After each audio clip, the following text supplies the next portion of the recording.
আসসালামু আলাইকুম। এবিসি স্কুলের পক্ষ থেকে আজকের এই ক্লাসে আপনাদের সবাইকে স্বাগতম। আজ আমি আলোচনা করব প্রিপোজিশন নিয়ে। বেসিক ইংলিশ গ্রামারে আজকের আলোচনার বিষয় হয়েছিল প্রিপোজিশন। প্রিপোজিশন এটি অনেক ইম্পর্টেন্ট একটি টপিক। এই প্রিপোজিশন যদি সঠিকভাবে ব্যবহার করতে না পারেন তাহলে আপনারা কখনো ইংলিশ ভালো করে বা ইংলিশে ভালো করতে পারবেন না। তো আজ আমি প্রিপোজিশনের কিছু রুলস নিয়ে আলোচনা করব। আশা করি ভিডিওটি সম্পূর্ণ আপনারা দেখবেন। প্রিপোজিশন আমরা সবাই জানি, পজিশন মানে আমরা প্রিপোজিশন, এখানে আমি লিখছি যে পি শব্দের অর্থ ছিল পূর্বে, আর পজিশন এই শব্দের অর্থ আমরা সবাই জানি, পজিশন শব্দের অর্থ ছিল অবস্থান। তাহলে পি অর্থ হলো পূর্বে আর পজিশন শব্দের অর্থ ছিল অবস্থান। এখানে বলা হয়েছে যে ওয়ার্ড নাউন বা প্রোনাউন এর পূর্বে বসে সেই নাউন বা প্রোনাউনের সঙ্গে বাক্যর অন্যান্য ওয়ার্ড এর সঙ্গে সম্পর্ক স্থাপন করে তাকে প্রিপোজিশন বলে। তাহলে প্রিপোজিশন কোথায় বসে আপনারা কিন্তু বুঝতে পারছেন যে নাউন অথবা প্রোনাউনের পূর্বে বসবে এবং বসে পরে এবং আগে যে ওয়ার্ডগুলো থাকবে তার সাথে সম্পর্ক তৈরি করবে, আর সম্পর্ক তৈরি যখন করবে তখন সেই ওয়ার্ডটি হবে প্রিপোজিশন। যেমন এখানে আমি একটি এক্সাম্পল লিখছি, there is a cow in the field. মাঠে একটি গরু আছে। তাহলে এই যে দ্য ফিল্ড, এখানে দ্য ফিল্ড একটি ওয়ার্ড আর কাউ একটি ওয়ার্ড। এই পরস্পর দুটি ওয়ার্ডকে ইন দ্বারা সংযুক্ত করা হয়েছে। তাহলে এই ইনটাই হয়েছিল প্রিপোজিশন। দ্য ফিল্ড, আমরা জানি দ্য ফিল্ড এর বাংলা ছিল মাঠ, আর কাউ এটির বাংলা ছিল গরু। তাহলে মাঠে গরু আছে, দেয়ার ইজ মানে আছে। তো এখানে ইন দিয়ে এই দুটো ওয়ার্ডকে সংযুক্ত করেছে, সো এই ইন হচ্ছিল প্রিপোজিশন। ইন প্রিপোজিশন এখানে দ্য কাউ এবং ফিল্ড এর মধ্যে সম্পর্ক স্থাপন করেছে। এরপর আমরা কিছু গঠন বলি ও কার্যকরিতা ভেদে প্রিপোজিশন এর শ্রেণীবিন্যাস দেখে নেব। প্রিপোজিশন এর কাঠামো কিন্তু বা গঠন কিন্তু অনেক, সেই গঠনগুলো আমরা এখন দেখে নেব। সর্বপ্রথম বলা হয়েছে সিম্পল প্রিপোজিশন। সিম্পল প্রিপোজিশনে কয়েকটি ওয়ার্ড দ্বারা গঠিত যা প্রিপোজিশন হলো সিম্পল প্রিপোজিশন। যেমন ইন, ওয়ান, বাই, তারপরে অ্যাট, উইথ, এগুলো হলো সিম্পল প্রিপোজিশন, যেগুলো সাধারণত কয়েকটা লেটার দ্বারা গঠিত। একটা ওয়ার্ড ইন একটা ওয়ার্ড দুইটা লেটার দ্বারা, ওয়ান ও ইন ওয়ান দুইটা লেটার দ্বারা একটা ওয়ার্ড হয়েছে, তো এই ওয়ান একটা প্রিপোজিশন। তো এগুলোকে বলা হয় সিম্পল প্রিপোজিশন। এরপর বলেছে ডাবল প্রিপোজিশন দুটি সিম্পল প্রিপোজিশনে যুক্ত হয়ে ডাবল প্রিপোজিশনের মতো ব্যবহার করা হয়। যেমন উইদিন, এখানে উইড আর ইন এই দুটা মিলে হয়েছে উইদিন। আবার ইনটু, এখানে ইন এবং টু মিলে হয়েছে ইনটু। ইন একটা প্রিপোজিশন, টু একটা সিম্পল প্রিপোজিশন, এই দুটা সিম্পল প্রিপোজিশন মিলে হয়েছিল ডাবল প্রিপোজিশন। এরপরে কম্পাউন্ড প্রিপোজিশন, নাউন বা অ্যাডজেক্টিভ বা অ্যাডভার্ব এর পূর্বে বসে সিম্পল প্রিপোজিশন যুক্ত হয়ে যে প্রিপোজিশন গঠিত হয় তাকে কম্পাউন্ড প্রিপোজিশন বলে। যেমন এখানে ওয়ান এর স্থানে এ এবং বাই এর স্থানে বি মিলে যদি বিই হয় বা বি হয়। যেমন about, one plus by plus out, এই সবগুলো মিলে হয়েছিল অ্যাবাউট। আবার বিলো, বাই প্লাস লো, এই দুটো মিলে হয়েছিল বিলো। তো এগুলো হয়েছিল কম্পাউন্ড প্রিপোজিশন। এরপর ফ্রেজ প্রিপোজিশন। ফ্রেজ প্রিপোজিশন কেমন সেগুলো আমরা দেখে নিই। দুই বা ততোধিক প্রিপোজিশন বা ওয়ার্ড একত্রে ফ্রেজ প্রিপোজিশন গঠন করে। যেমন ইন একটা ওয়ার্ড, ফন্ট অফ একটা ওয়ার্ড, দুটো ওয়ার্ড মিলে একটা প্রিপোজিশন হচ্ছে, তাহলে এটা হচ্ছে ফ্রেজ প্রিপোজিশন।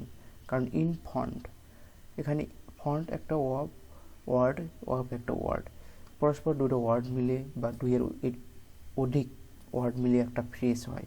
আর সেই ফ্রেজগুলো মিলে যখন একটা অনেক সময় প্রিপোজিশন হয়, যেমন ইন ফন্ট অফ, এটি একটি প্রিপোজিশন। ইন অর্ডার টু, এটি একটি ফ্রেজ প্রিপোজিশন।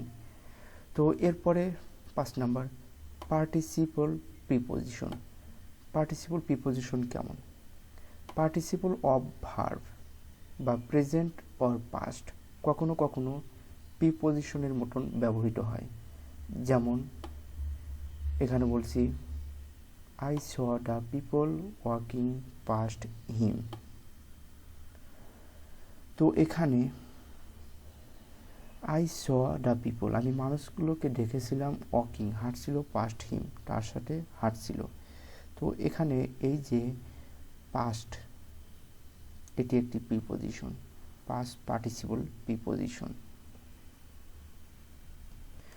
এরপর 6 নাম্বার হচ্ছে ডিসগাইজ প্রিপোজিশন। অনেক ক্ষেত্রে লক্ষ্য করা যায় অন, অ্যাট, অফ প্রিপোজিশনের পরিবর্তে এ বা ও ব্যবহার করা হয়। মানে অন, অফ, অ্যাট এর পরিবর্তে আমরা অনেক সময় এ অথবা ও ব্যবহার করি। এই এ অথবা ওকে ডিসগাইজড প্রিপোজিশন বলা হয়। এরপরে 7 number special preposition. Then, but মূলত কনজাংশন হলেও কখনো কখনো আবার প্রিপোজিশন রূপে ব্যবহৃত হয়, তখন তাদেরকে স্পেশাল প্রিপোজিশন বলা হয়। যেমন আই অ্যাম ওল্ডার দেন হার। তো এখানে দেনটা হয়েছিল প্রিপোজিশন, কারণ এখানে দেন এবং এই হার এবং ওল্ডার এই দুটার সাথে হয়েছিল সম্পর্ক তৈরি করেছে, সো এটি একটি প্রিপোজিশন। এরপরে ভার্বাল প্রিপোজিশন। এই জাতীয় প্রিপোজিশন ভার্ব এর পূর্বে যুক্ত হয়ে নতুন ভার্ব গঠন করে। যেমন ওভারলুক, এই লুকের আগে ওভার যুক্ত হয়ে ওভারলুক হয়েছে। তো আবার উইথড্র, উইথ প্লাস ড্র মিলে উইথড্র হয়েছে। তো এর হচ্ছিল ভার্বাল প্রিপোজিশন, মানে যেগুলোর সাথে যে ভার্বের সাথে প্রিপোজিশন যুক্ত হওয়ার পরে ভার্বাল প্রিপোজিশন গঠিত হয়। যেমন এখানে লুক একটি হচ্ছিল ভার্ব আর ওভার হচ্ছে প্রিপোজিশন। এই ভার্ব আর প্রিপোজিশন মিলে হয়েছিল ভার্বাল প্রিপোজিশন। আশা করি বুঝতে পেরেছেন। তো এই ছিল প্রিপোজিশনের প্রকারভেদ। এরপরে পরবর্তীতে আমরা এখন প্রতিটি প্রিপোজিশন নিয়ে বিস্তারিত আলোচনা করব। তো প্রথমে আমরা দেখব অ্যাট এর ব্যবহার। অ্যাট কোথায় ব্যবহৃত হয়? তো আমি এখানে কিছু এক্সাম্পল লিখছি এবং কিছু রুলস লিখছি। এই রুলসগুলো আপনারা মুখস্থ করে নেবেন, এবং আপনাদের যদি কোনো এর প্রিপোজিশনের যদি পিডিএফটি লাগে তাহলে অবশ্যই কমেন্ট বক্সে কমেন্ট করবেন, আমি পিডিএফটি আপনাদেরকে দিয়ে দেবো একদম ফ্রিতে। তো এখানে আমি 1 নম্বরে লিখছি যে অবস্থা বোঝাতে নাম উল্লেখিত ছোট স্থানের আগে, যেমন গ্রাম, এলাকা, মহল্লা ও ছোট শহরের আগে অ্যাট বসে। তাহলে অ্যাট কোথায় বসে? গ্রাম, এলাকা, মহল্লা ও ছোট শহরে, মানে কোনো একটা ছোট একটি জায়গা যদি বোঝায়, সেই জায়গা বা ছোট শহর বা ছোট জায়গা, ছোট জিনিস, তার পূর্বে অ্যাট বসে। যেমন অ্যাট বারান্দাগা, অ্যাট সানসারা সময় বোঝাতে অ্যাট বসে আবার। যেমন I go to bed at 10 o'clock, আমি 10টায় ঘুমাতে যাব। তো এখানে সময় বোঝাতেও সময়ের পূর্বে অ্যাট বসে। এরপর অবস্থা বোঝাতে অ্যাট বসে। যেমন the country is at war now, এখানে এই যে ওয়ারের আগে অ্যাট বসে। তো অবস্থা বুঝেছে, এটি একটি দেশের অবস্থান বুঝেছে, তাহলে এই জায়গায় অ্যাট বসছে। এবার হার বা গতি বোঝাতে অ্যাট বসে।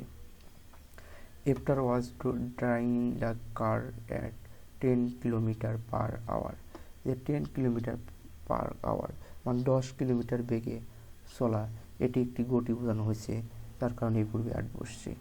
দায়িত্ব বোঝাতে অ্যাড বসে, যেমন you must repeat it at your own cost.